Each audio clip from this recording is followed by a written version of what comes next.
Welcome to your own personal deep dive, Today we are going to be cracking open some serious insights into human nature Okay. with the work of Robert Greene to guide us. Yeah. Think of it as a crash course in understanding those hidden forces that shape our behavior, Right. both our own and everybody else's. So are you ready to decode the human playbook? Oh, I love that analogy. That's great. Yeah. Green's work is all about that. It really is about revealing those patterns and strategies at play Yeah. beneath the surface of, how humans interact with each other. Exactly. So we're not just going on some, philosophical ramble here. We're equipping you with actionable knowledge. And we're going to start with this concept of the shadow. Okay. It's like a hidden personality within us Right. that harbors like all the less flattering traits that we try to repress. Yeah, think of it as the dark side of our personality, Okay. the part of ourselves that, might be envious or petty or even manipulative. Mm-hmm. And the more we try to deny that it's there, Right. the more it can actually sabotage our relationships Yeah. and the decisions that we make. Okay, that makes sense. But how can we actually recognize our own shadow? Right. I mean, it's hidden for a reason, Right. right? It's not invisible. Okay. Um, Green uses the example of Anton Chekhov, Yeah. the brilliant Russian playwright, to illustrate this. Chekhov had a very rough childhood, Right. marked by, abuse from his father Wow. and just the harsh realities of their shop. So that experience must have left some scars. Yeah. But Chekhov was known for his humor and generosity. He was a good guy. Right. That doesn't sound very shadowy to me. Well, and that's the fascinating part. Chekhov's shadow didn't manifest as outward gloom or anything. Right. It actually fueled his very sharp observations of human flaws Interesting. and the contradictions that we all have. His writing actually became this outlet for him. It was a way to explore those darker aspects of human nature, even as he maintained a very jovial public persona. Wow. So it's not just about like being a bad person. It's more about Yeah, it's well, about yeah. understanding those hidden forces that shape our perceptions and our reactions. Precisely. And, recognizing our own shadow Yeah. is the first step to actually turning those negative impulses into strengths. We Wow. become more self-aware, Right. and we're less likely to be controlled by, unconscious drives. Okay. That's pretty powerful stuff. So we've unmasked our inner shadow. Right. But what about understanding the hidden signals of others? Yeah. I'm talking about nonverbal cues, that secret language we all speak, Right. but we rarely understand fully. Yes. The world of body language. Yeah. So fascinating how much we actually reveal about ourselves Yeah. through these really subtle cues like microexpressions Okay. or your tone of voice, and even something called synchrony. With synchrony. What is that? Is that like mind reading or something? Not quite mind ready, but close. Okay. It's this phenomenon where people unconsciously mirror each other's movements when they're feeling connected. So like you'll see them cross their legs in the same direction, tilt their heads similarly, or even fall into the same breathing rhythm. It's really a subconscious sign of rapport. Okay. That's wild. I'll definitely be watching for that now. But how does understanding synchrony and all these other cues actually help us in like practical ways? Well, imagine being able to gauge someone's level of confidence just by observing their posture, Right. or, being able to spot hidden envy Yeah. in a forced smile. Oh, wow. You'll be able to tailor your communication for greater influence and just navigate all kinds of social situations with more awareness. So it's like having a secret decoder ring for human behavior. Right. I like that. That brings us to the next level, persuasion. But I'm not talking about becoming some, manipulative mastermind. Of course not. It's about understanding the psychology of influence. Okay. Green argues that directly challenging someone's opinions often backfires. It triggers their defenses, and they just dig in even deeper. But how do you change someone's mind without directly challenging them? I mean, that seems kind of counterintuitive. Right. Instead of that head-on confrontation, Yeah. Green suggests what he calls loosening up resistance. Mhm. So it's more about validating the person's self-opinion Okay. and creating this atmosphere of trust and openness. So instead of saying you're wrong, you're saying, Right. I understand where you're coming from. Exactly. Yeah. Green shares a story about the brilliant therapist Milton Erickson, who worked with a couple Okay. who were very deeply conflicted over their religious differences. The husband wanted a divorce, Oh, wow. but he was afraid of the social repercussions. So how did Erickson approach this? Did he try to change the husband's like religious beliefs? Not at all. Erickson, recognizing the man's deep faith, suggested what he called a friendly divorce. Hmm. So he actually framed it within the man's existing belief system. This allowed the couple to separate amicably without violating, their religious principles. Wow, that's brilliant. It's about speaking the person's language, meeting them where they are, Right. and guiding them towards a new perspective. Exactly. It's a very subtle but powerful approach to influence. Yeah. And it works wonders in all sorts of situations, from personal conflicts to professional negotiations.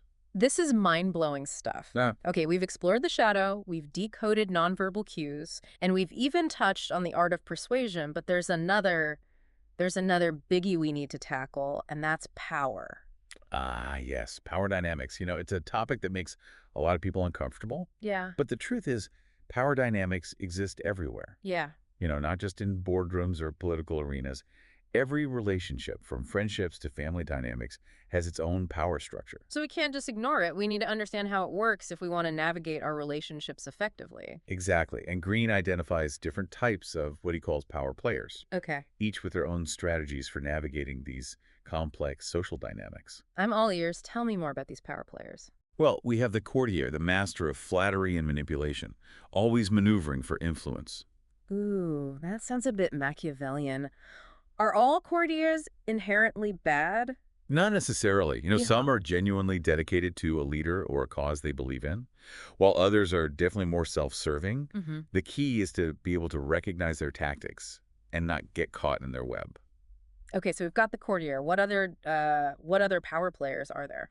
There's the jester, who uses humor and rebellion to challenge the status quo Mm. and to gain influence. Wait, so humor can be a form of power. That's fascinating. Absolutely. Think about court jesters throughout history. Right. They were often the only ones who could criticize the king Oh, right. without losing their heads. Yeah. They use humor to point out hypocrisy Wow. and to make people think differently. That's so clever. It's like using laughter as a weapon against absurdity. Right. Okay, so we've got the courtier and the jester. Who else is in this power player lineup? We also have the mirror, who excels at reflecting people's beliefs and desires right back to them, creating a sense of connection and understanding that fosters trust and influence. Oh, that sounds like something straight out of a psychology textbook. Do these mirrors do this consciously, or is it more of an unconscious thing? It can be both. Yeah. Some people are just naturally gifted at mirroring, Right. while others develop this skill very strategically. So it's like a social chameleon, Right. adapting to its surroundings to blend in Exactly. and exert influence. This is getting really intriguing, but how do we actually apply this knowledge to our everyday lives? Well, once you understand these different power player archetypes, Yeah. you can start to recognize them in action, Mhm. both in yourself and in others. So like if you identify a courtier in your workplace, Right. you can avoid getting sucked into their games. Or if you realize you tend to be a jester, Yeah. you can use that humor strategically to challenge bad ideas without creating enemies. Exactly. It's all about awareness. Yeah. And using these insights to navigate social situations with more skill and intention. This is incredible. It's like you're giving us X-ray vision into the hidden workings of human relationships. I wouldn't go that far. But I do believe that understanding power dynamics is essential for anyone who wants to, improve their social intelligence Yeah. and to navigate the complexities of human interaction. Okay, I'm hooked. We've covered so much ground already. But I have a feeling this is just the tip of the iceberg when it comes to Robert Greene's insights. You're absolutely right. We've only just scratched the surface. Wow. There's so much more to explore, especially when it comes to navigating power dynamics, understanding the cyclical nature of time, and discovering your true purpose. Well, I can't wait to delve deeper into all of that. But for now, let's take a quick break, and we'll pick up right where we left off in part 2 of our deep dive into human nature. Welcome back to our deep dive. We've just begun to unravel the mysteries of human nature, and in this part, we're going to explore something that I think resonates with everyone: the search for purpose. purpose, that elusive thing we're all striving for. Yeah. Greene argues that, while we all crave a sense of meaning and direction, Right. we often get caught up in what he calls false purposes Right. that ultimately leave us feeling empty and unfulfilled. Yeah, I've definitely fallen into that trap before, chasing goals that didn't truly align with my values. So let's break down these false purposes. What are some of the common ones we need to watch out for? Well, a big one, especially in today's world, is what Greene calls the purpose of pleasure. It's that constant pursuit of instant gratification, that feeling that happiness comes from acquiring more things or having more experiences. Oh, yeah. I think we're all guilty of that from time to time. But why is this a false purpose? I mean, isn't it good to enjoy life's pleasures? Pleasure in itself isn't bad. Yeah, But when it becomes our primary driving force, right. it can be a slippery slope. We become addicted to that next high, constantly seeking external validation instead of cultivating, true inner fulfillment. It's like that saying, you can't fill a hole in your soul with stuff. Right. So it's not about denying ourselves pleasure altogether, Right. but about finding a balance. Exactly. It's about recognizing when pleasure seeking becomes an obsession that distracts us from pursuing, deeper meaning and connection. Mm. Another common false purpose is what he calls the cause, which can be incredibly seductive. Okay. It's about attaching our identity to a movement or an ideology or belief system Right. and deriving our sense of purpose from, fighting for it. Yeah, I can see how that would be appealing. There's a sense of righteousness and belonging that comes from fighting for something bigger than yourself. But how does this become a trap? Well, the danger lies in becoming so attached to the cause that we lose perspective. We start seeing the world in black and white, us versus them, Oh, yeah. and we demonize anyone who disagrees with us. It can lead to fanaticism, closed-mindedness, and even, destructive behavior. Wow, I hadn't thought about it that way. So it's not about abandoning our values or our causes, Right. but about making sure they don't become our entire identity to the point that we lose our ability to, think critically Right. and empathize with those who hold different views. Precisely. It's about finding that sweet spot between passion and perspective. Now, this next false purpose might sound familiar, the group enemy. Okay. It's about defining ourselves in opposition to a perceived other, a rival political party, a different religious group, Mm-hmm. even just a clique at work. Oh, this is so relatable. It's like high school all over again, except with grown-ups. But seriously, why is this a problem? I mean, don't we need to stand up for what we believe in, even if it means having enemies? Of course it's important to have convictions, but when our entire identity revolves around opposing a group, Right. it creates a really toxic dynamic. We become blind to our own flaws, and we project all the negativity onto them. It fuels division and hatred, and it prevents us from finding common ground or working together to solve problems. Yeah, it's like that saying, the enemy of my enemy is my friend, except sometimes creating enemies just keeps us stuck in a cycle of conflict Right. without actually addressing the root causes of our problems. Exactly. And it's so essential to question our assumptions and to look for the humanity even in those we disagree with. Yeah. Now let's talk about a false purpose that often ensnares those driven by ambition, the grandiose vision. This is about setting our sights on achieving something extraordinary, Right. something that will leave a lasting legacy and make us stand out from the crowd. Okay, ambition in itself isn't a bad thing. I mean, it's what drives innovation and progress. True, but when our vision becomes so grandiose that it consumes us, it can lead to arrogance and delusion Yeah. and a disconnect from reality.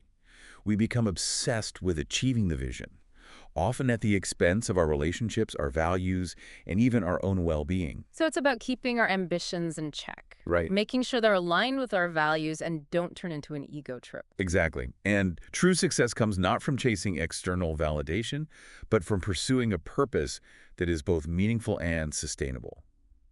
And finally, we have the false purpose that perhaps resonates with all of us on a primal level, running from death.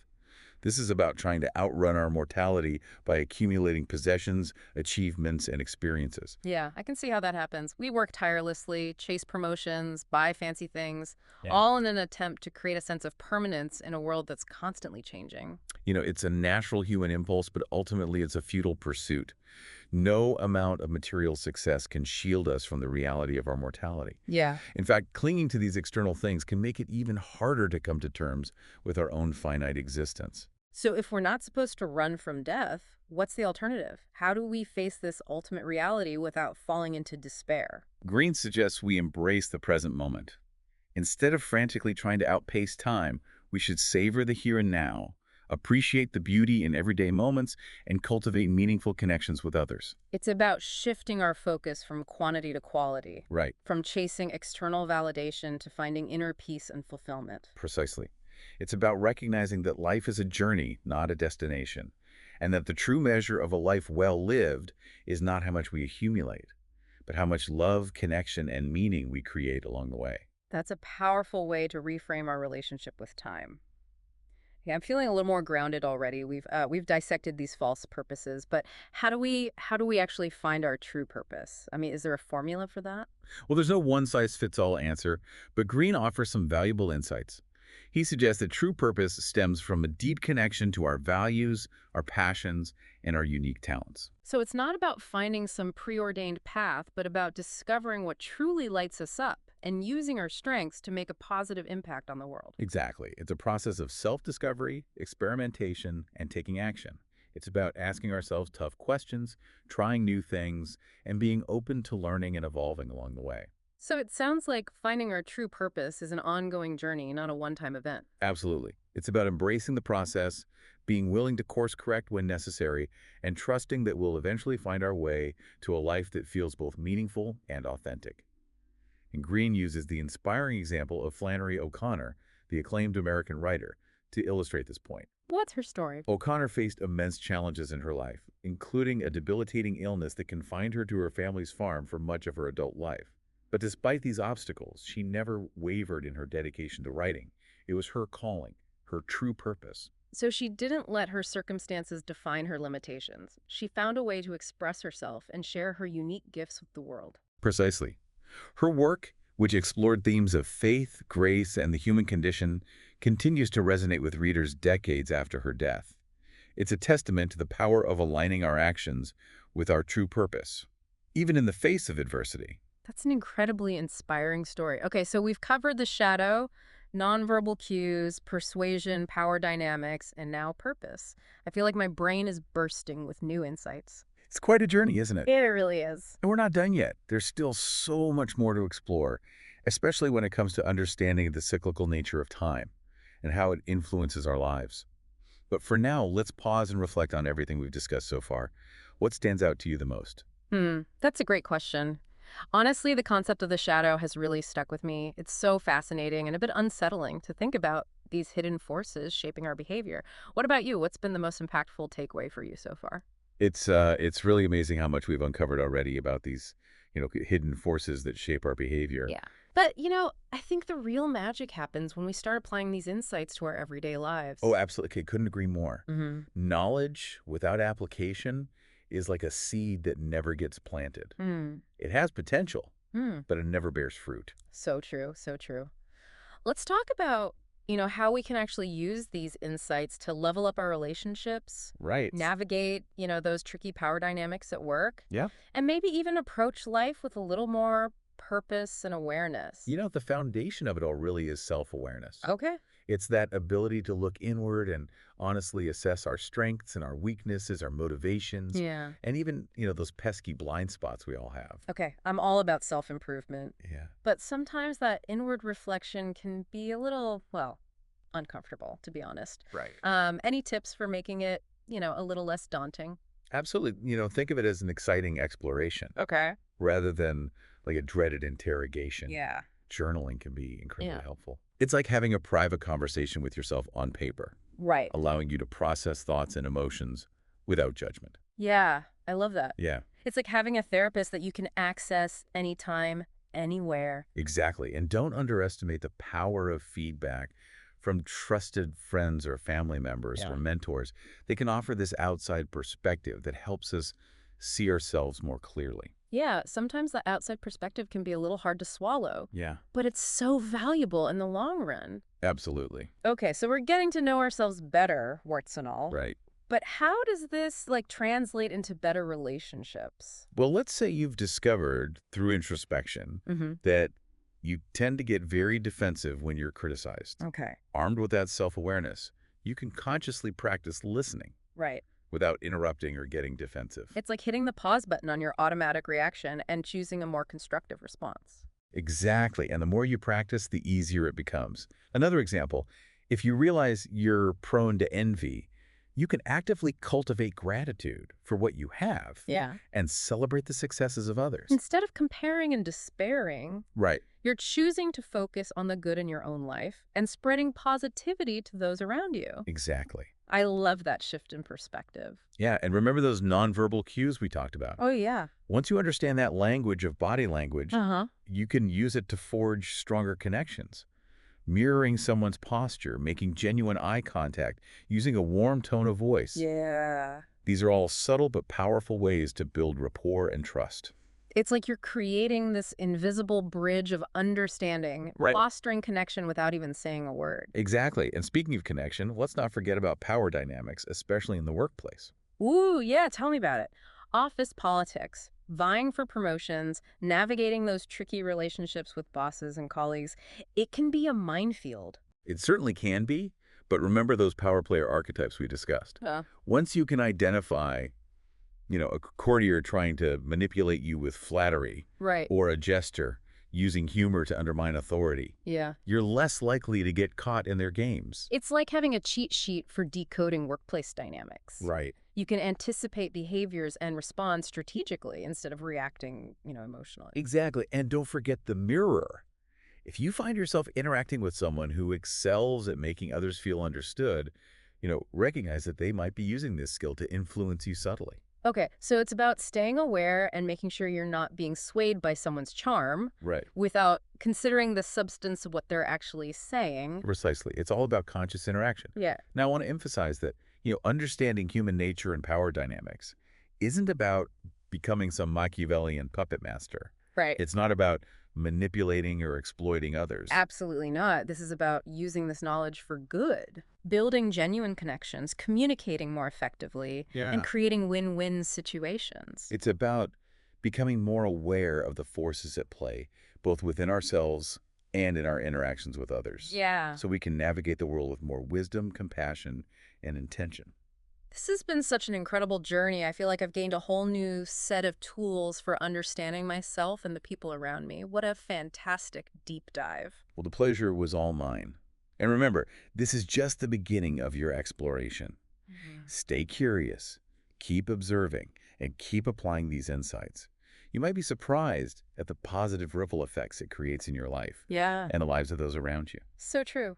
And to all our listeners out there, we hope you enjoyed this deep dive into the fascinating world of human nature. Yes. Until next time, stay curious, stay aware, and keep exploring.